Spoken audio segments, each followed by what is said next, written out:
Here is a jumbled little list of numbers 7, 3, 5, 2, 9, drawn as bars whose heights are the values. Our whole job is to put them in order, shortest to tallest. And there are three natural ways to do it. You could keep pushing the biggest number rightward, step by step, until it settles at the end.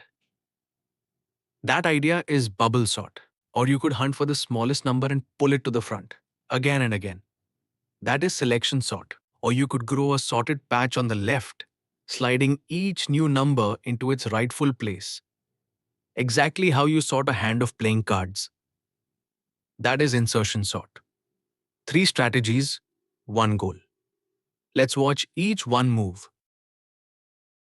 Before we sort, four quick words. A comparison is simply asking whether one number is bigger than another.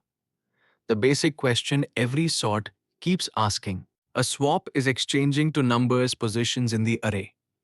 Watch this carefully. A careless swap that forgets a value is the classic beginner's bug. A pass is one full sweep across the array. One trip of the outer loop. Most of these sorts need several passes, not just one. And all three of today's sorts are in place. They rearrange the array itself without building a second copy alongside it. Now, to the bars. Here is bubble sort in 4 lines and a fresh array to test it. 5, 2, 4, 1. The plan is to compare each pair of neighbors and swap them if they are out of order. Let's trace it by hand. Start of pass 1. Compare 5 and 2. 5 is bigger, so they are out of order. Swap them. Now it reads 2, 5, 4, 1. Move one step, right? Compare 5 and 4. Again 5 is bigger. Swap. 2, 4, 5, 1. One more step. 5 against 1. 5 wins. Swap. 2, 4, 1, 5. Notice 5 has drifted all the way to the end, and that is the heart of bubble sort. In a single pass, the largest value bubbled up to its final home at the right end. We shade it green. It is done, and we never touch it again. Pass 2, and we only need to go up to the shaded part. Compare 2 and 4. 2 is already smaller, so no swap. Good. Compare 4 and 1. 4 is bigger. Swap. The array is now 2. 1, 4, 5. 4 has now settled just before the 5. So the last two bars are sorted. Last pass. Just one pair left to check. 2 against 1. 2 is bigger. So swap, and we get 1, 2, 4, 5. And the whole array is sorted. 1, 2, 4, 5. Every bar climbs neatly from short to tall.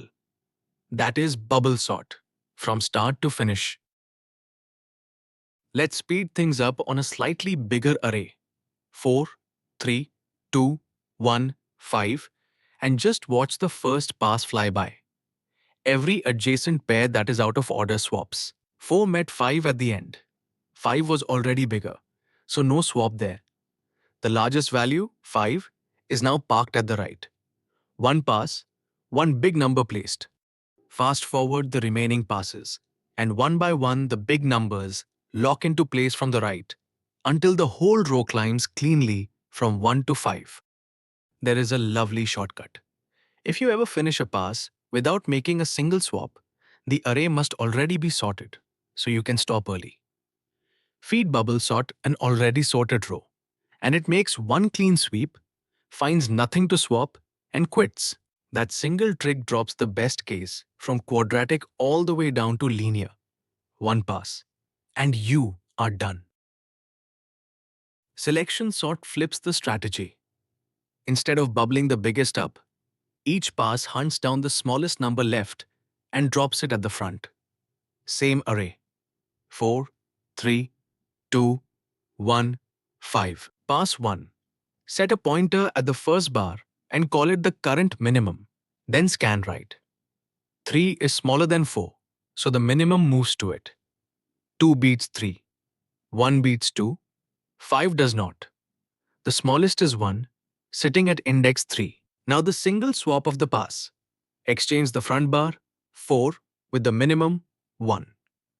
That gives 1, 3, 2, 4, 5. And the 1 is locked in at the front. Pass 2 starts at the second bar. The current minimum is 3. Scan on, 2 is smaller, so the pointer grabs it. 4 and 5 are both bigger. The smallest of what's left is 2. Swap the front of the unsorted part. 3 with the minimum 2. Now the array reads 1, 2, 3, 4, 5 fully sorted. Notice the pattern. Lots of comparing, but only one swap per pass. That's the selection sort signature. It makes the fewest swaps of the 3, at most 1 per pass. But it still compares just as much, so it is no faster overall. Insertion sort is the one your hands already know. Think of picking up playing cards one at a time and sliding each new card left until it sits in the right spot among the cards you have already arranged. Here it is in code on the array 5, 2, 4, 1. The first bar, 5, counts as a sorted patch of size 1. Shade it. Then we take each next bar as the key and slide it into place. Take the key 2. Compare it with the sorted bar to its left, 5. 5 is bigger than 2, so 5 shifts one slot to the right to make room. Now the front slot is open, and 2 drops straight into it. The sorted patch is 2, 5. Next key, 4. Compare with 5, 5 is bigger, so 5 shifts right. Compare with 2, 2 is smaller, so we stop. 4 drops in after the 2. Last key, 1, the smallest of all. It is smaller than 5, than 4, and then 2. So all 3 shift right in turn, and 1 slides all the way to the front. Sorted. 1, 2, 4, 5. And here is why insertion sort is special. On a list that is already nearly in order, each key barely moves, so it runs in nearly linear time. It is the fastest of the 3 on almost sorted data. So how slow are these 3? All of them share the same skeleton, a loop inside a loop. The outer loop walks the array. For each step, the inner loop compares across what's left. Count the comparisons. The first pass does n-1 of them, the next does n-2, and so on down to 1. A shrinking staircase. Add that staircase up, and it comes to n times n-1 over 2, which for large n grows like n squared. Double the input, and the work roughly quadruples. That is what O of n squared means.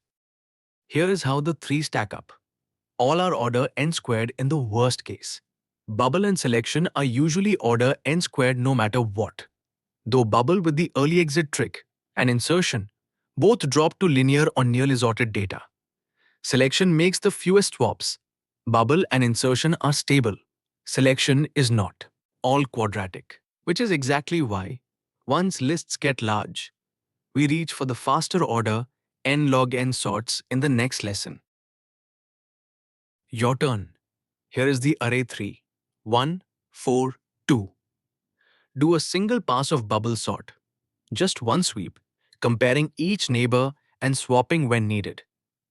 Pause the video and work out what the array looks like right after that pass. I'll wait.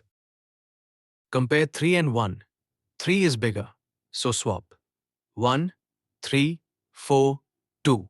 Compare 3 and 4. 3 is smaller, so no swap. 1, 3, 4, 2. Compare 4 and 2. 4 is bigger, so swap. 1, 3, 2, 4. After one full pass, the array is 1, 3, 2, 4. The biggest value, 4, has bubbled to the end. But notice the middle isn't finished yet. One pass is not a full sort. If you predicted 1, 3, 2, 4, you've got it. Trap 1, the big one. A single pass does not sort the array. In bubble sort, each pass only guarantees one more big number lands at the end. So you may need up to n-1 passes. Trap 2. a broken swap. If you just write a of j equals a of j plus 1, you clobber a value and lose it forever. Use a temporary variable or Python's clean tuple swap. Trap 3. Thinking selection sort is fast because it swaps so little. It still scans the entire unsorted region every single pass. Even on already sorted data, always quadratic comparisons. And trap 4. Insertion sort shifts elements right to open a gap. It does not swap pairs. That is what lets it fly through nearly sorted data in almost linear time. Let's lock it all in. Bubble sort swaps neighbors, and the biggest number settles at the end each pass. Simple, stable, and quick to spot from its adjacent swaps. Selection sort picks the minimum from the unsorted part and swaps it to the front. It makes the fewest swaps of all, but it is not stable. Insertion sort slides each new value left into a growing sorted prefix. Stable and genuinely fast, order n, when the data is already nearly in order. And all three are order n-squared comparisons in the worst case.